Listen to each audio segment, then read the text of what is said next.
तो चलिए यहाँ से सीधा आपको लिए चलते हैं पाली की ओर, जहां पर कैबिनेट मंत्री जोराराम कुमावत प्रेस वार्ता कर रहे हैं। बजट को लेकर ये प्रेस वार्ता की जा रही है। 8 तक 40 लाख विद्यार्थियों से विद्यार्थियों को निःशुल्क यूनिफॉर्म देने का भी जैसे प्रावधान रखा है।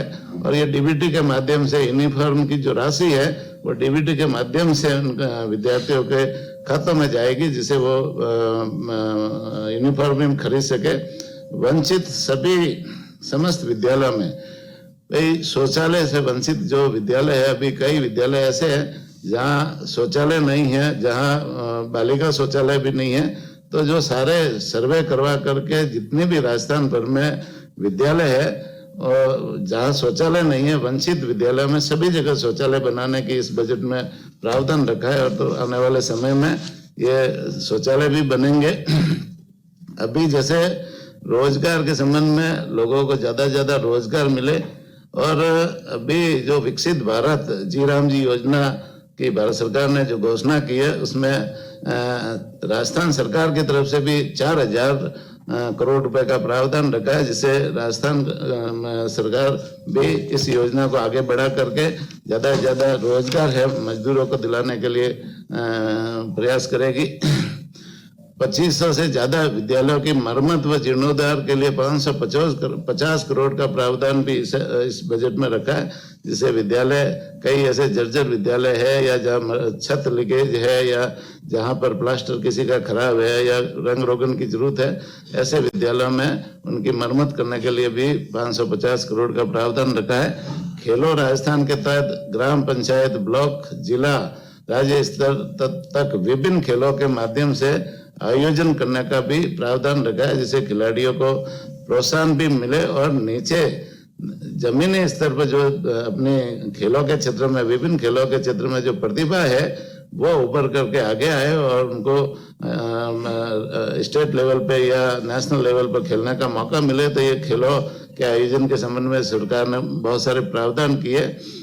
अटल आरोग्य फूड कोर्ट के लिए भी 100 करोड़ का प्रावधान रखा है। मृतक के पार्थिव शरीर को मोर्चरी से घर तक पहुंचाने के लिए पहले कोई व्यवस्था सरकार की तरफ से नहीं थी, मरीज को खुद ही अपनी वाहन करके पार्थिव शरीर को वहां घर ले जाना पड़ता था। लेकिन अभी जैसे सरकार ने इसके लिए एक मोक्ष वाहिनी की सुविधा की घोषणा की है, तो अब कहीं पर भी हॉस्पिटल में यदि कोई बॉडी पड़ी है, मोर्चरी में पड़ी है, तो उसको उस मरीज के घर ले जाने के लिए सरकार द्वारा जो मोक्ष वाहिनी की सुविधा उपलब्ध कराई जाएगी, जिससे मरीज को आराम से उसके घर तक पहुंचाने में मदद मिलेगी।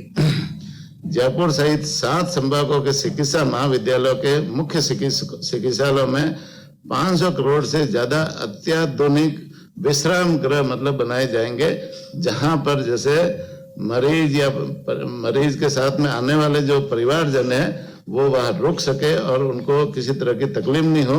ऐसे जो है ना 7 संभाग, पूरे राजस्थान भर के जो 7 संभाग है, उनके चिकित्सा महाविद्यालयों के मुख्य चिकित्सालयों में ये बनाए जाएंगे। इसमें भी 500 करोड़ का प्रावधान रखा है।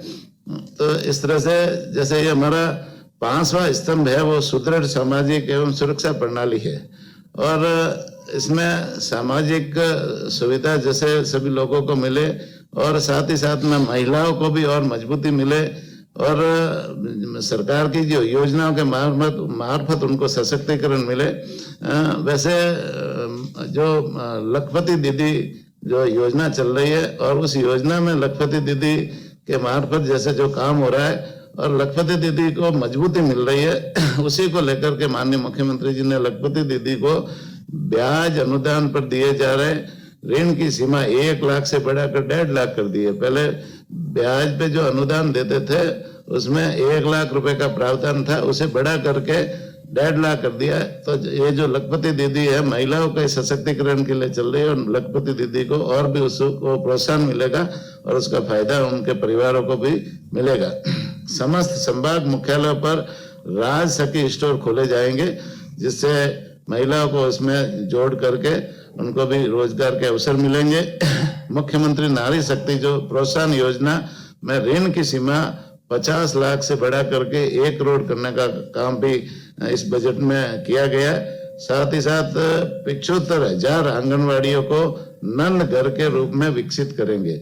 आंगनवाड़ियों में छोटे छोटे बालक बालिकाएं जाते हैं, उनके पोषण के लिए वहाँ पोषण की और सारी व्यवस्थाएं होती है, और वहाँ पर जैसे नारी शक्ति को प्रोत्साहन देने के लिए उसमें 75,000 आंगनवाड़ियों को नन घर के रूप में मॉडल तरीके से विकसित किया जाएगा, और इसके लिए 225 करोड़ का प्रावधान भी इसमें रखा गया है।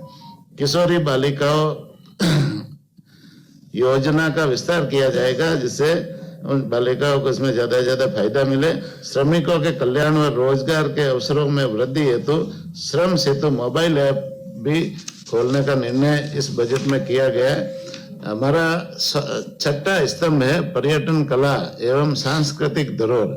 राजस्थान पर्यटन के क्षेत्र में और यहाँ की जो सांस्कृतिक धरोहर है वो निश्चित रूप से पूरे प्रदेश में एक जानी पहचानी है, और राजस्थान में पर्यटकों की बहुत सारी अभी संभावना है। वैसे पर्यटक राजस्थान पर में आते हैं और राजस्थान को देखने, और यहाँ के भौगोलिक स्थिति, यहाँ के रेगिस्तान, यहाँ के पहाड़ी क्षेत्र, यहाँ के देव मंदिर, यहाँ की लोक संस्कृति, यहाँ के जो किले और धरोहर है उनको देखने के लिए देश और विदेशों से पर्यटक आते हैं। तो उनको और भी ज्यादा बढ़ावा मिले और पर्यटकों की संख्या यहाँ राजस्थान में और ज्यादा है, और पर्यटक ज्यादा आएंगे तो राजस्थान की जैसे रेवेन्यू भी बढ़ेगी, और राजस्थान का प्रदेश देश भर में और विश्व में एक नाम भी बढ़ेगा। तो निश्चित रूप से इसके लिए भी माननीय मुख्यमंत्री जी ने इसमें प्रावधान किया। जैसलमेर, जोधपुर, बीकानेर, बाड़मेर, जालोर को शामिल करते हुए एक थार सांस्कृतिक सर्किट बनाने की घोषणा की है। तो ये पूरे जो जैसलमेर, जोधपुर, बीकानेर, बाड़मेर, जालोर, इन जिलों को मिला करके पूरा एक थार सांस्कृतिक सर्किट बनाएंगे और पर्यटन को